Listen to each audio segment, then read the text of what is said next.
This one took a good hit in the frame, so this part is destroyed.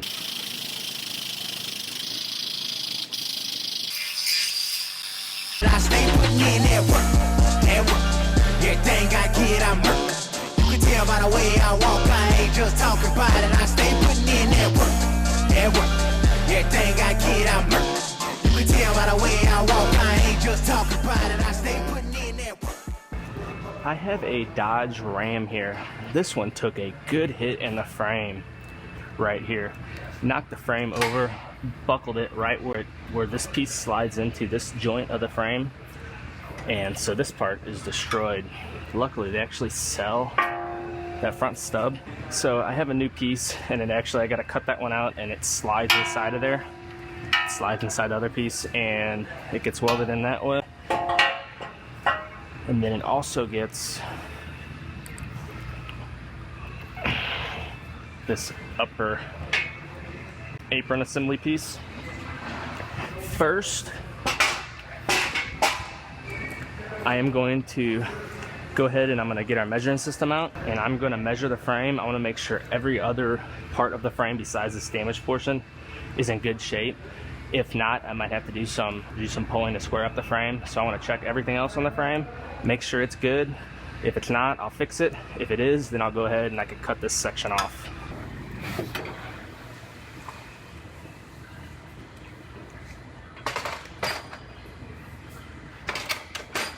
So first I have to match the measuring system to the vehicle. So I have to go to 5 points in the center section of the vehicle that are undamaged, and that will match the measuring system to the truck. Then I could go up to the front and make my measurements up front. There's all different attachments, and it tells you which ones to use depending on which point you're going to. It's usually a bolt or a hole. So my first point's gonna be right up here. You probably can't see it. Then my second point, I put a cone in here and I go to the front part of this slotted hole right here. So now the measuring system is matched to the vehicle and knows where it's sitting. So I can come up here to the front and make my measurements.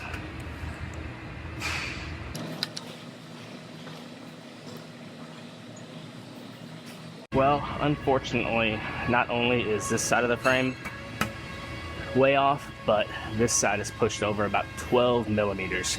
I thought that might have been the case. I was hoping it wasn't, but it's not buckled or anything. So I should be able to pull it back over and get it squared up where it's supposed to be. Everything behind these points is all fine. Everything measures out fine. It's just this front stub section. So the bad part is I'm gonna have to put this in truck clamps, which is a lot more complicated than clamping down a regular unibody vehicle. So, but in order to pull that over, there's no way I'll be able to do that without putting it in truck clamps. So I'll show you guys how I'm gonna clamp this one down. On the computer here, they have a diagram of all the different parts I gotta use in order to put these clamps together. So there's a mixture of different attachments, and for this vehicle, I'm gonna go ahead and put this clamp together. And this is how it clamps up to the rear. And then I'll show you guys how it clamps to the front of the frame.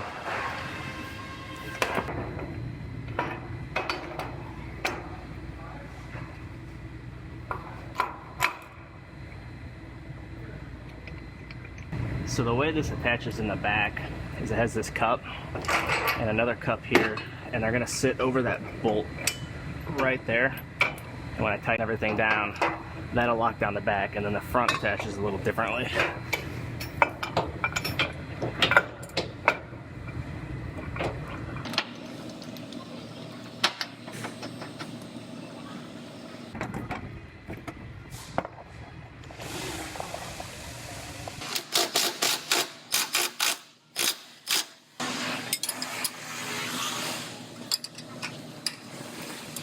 Now I am onto the front clamp, and the front is, it actually just clamps the frame, it squeezes it. So I'm going to put this one together now. And they have a measurement for exactly where they want this. And you come off the center of the rear wheel here. And they want it 2,030 millimeters, which is right here. right about there. And the front also has this extension to raise it up a few inches.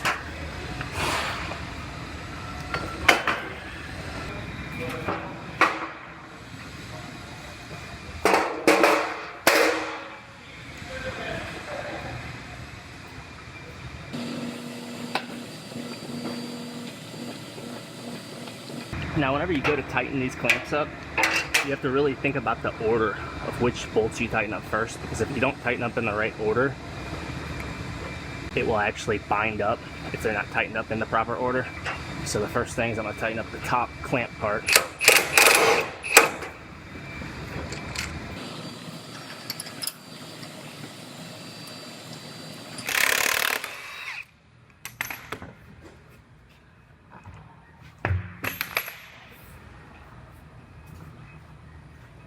Well, this one is all locked down to the rack, so I'm gonna go ahead and I'm gonna make some rough pulls.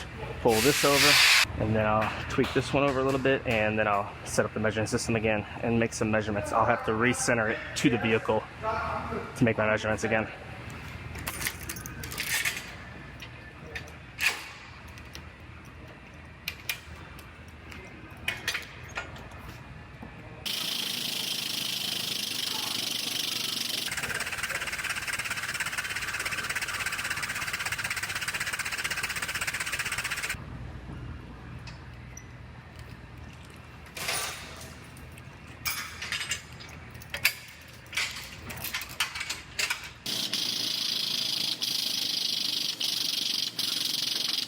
I am going to go ahead and rematch the measuring system to the vehicle since it moved. You gotta re-center it to the vehicle.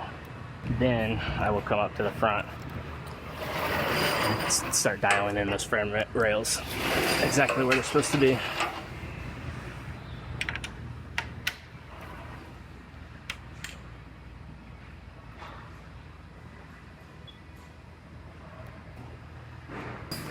I got this one really close on that first pull. This side is actually just about perfect. It went right back into place. This side I moved a long ways. I'm gonna move it about 10 more millimeters. And then I'm gonna go ahead and we'll be in good shape and I'll get it cut off.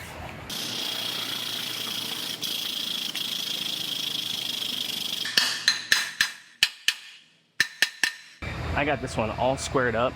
My right side is perfect, exactly where it's supposed to be. This side's close. It's a few millimeters off, but it's close, and everything beyond this point, everything else is perfect. So I'm good to go ahead and get this section of the rail cut off. So I'm gonna dive into that now and get this section chopped off. So this top part, I'm replacing as well, but I'm gonna focus on the frame rail first and get it done. But I'm just gonna chop this off just to get this section kind of completely out of my way. Then I'll get back to this later, but I'm gonna focus on the frame rail, get it cut out. I'm gonna have to cut it, and then I'll trim out from inside of there the rest of the way.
So I have this frame section all fit up.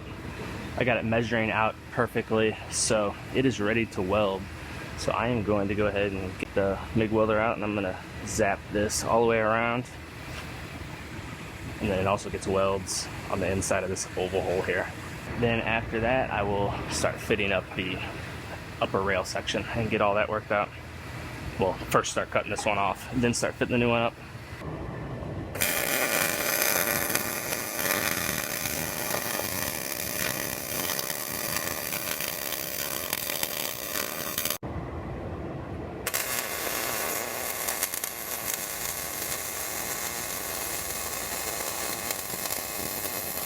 So this is cavity wax.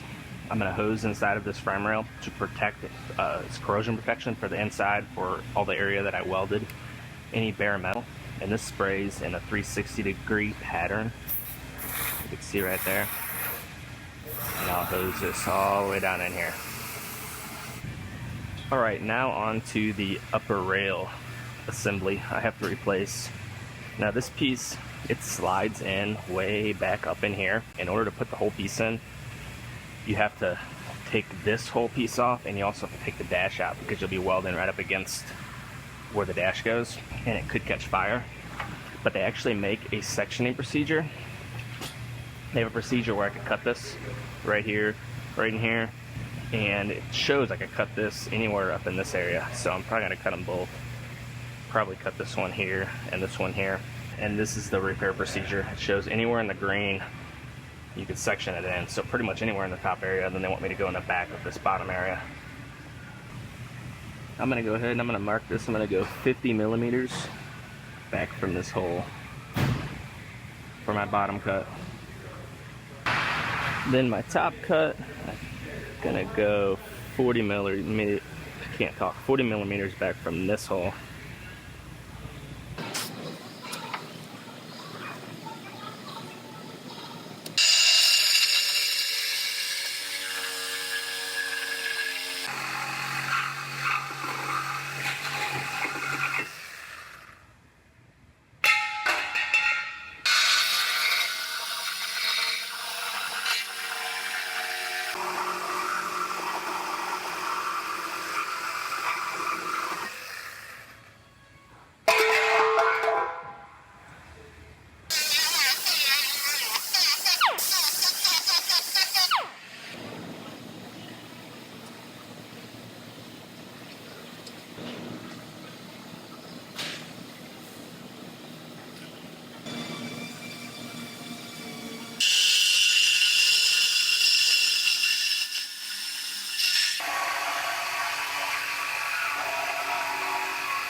So they want me to take the old piece and cut a 2-inch backer, which is what I did right here. And I'm gonna have to cut each side and make it a little smaller because it has to go inside of this old piece. And then same thing with the top rail. And then when I slide it inside of there, then the new one will slide over it and it'll be used as a backer whenever I weld those seams up all the way around. So I'm gonna split these.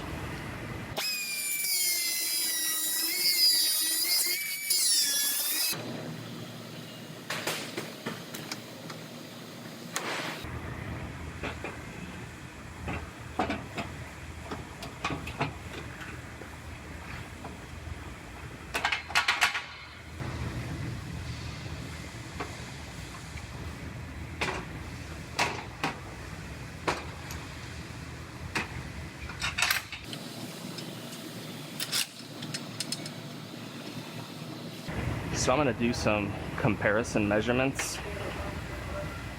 First I'm going to check the length on each side.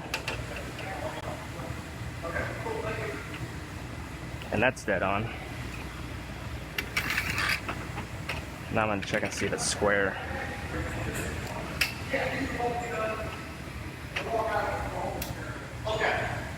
Pretty much dead on.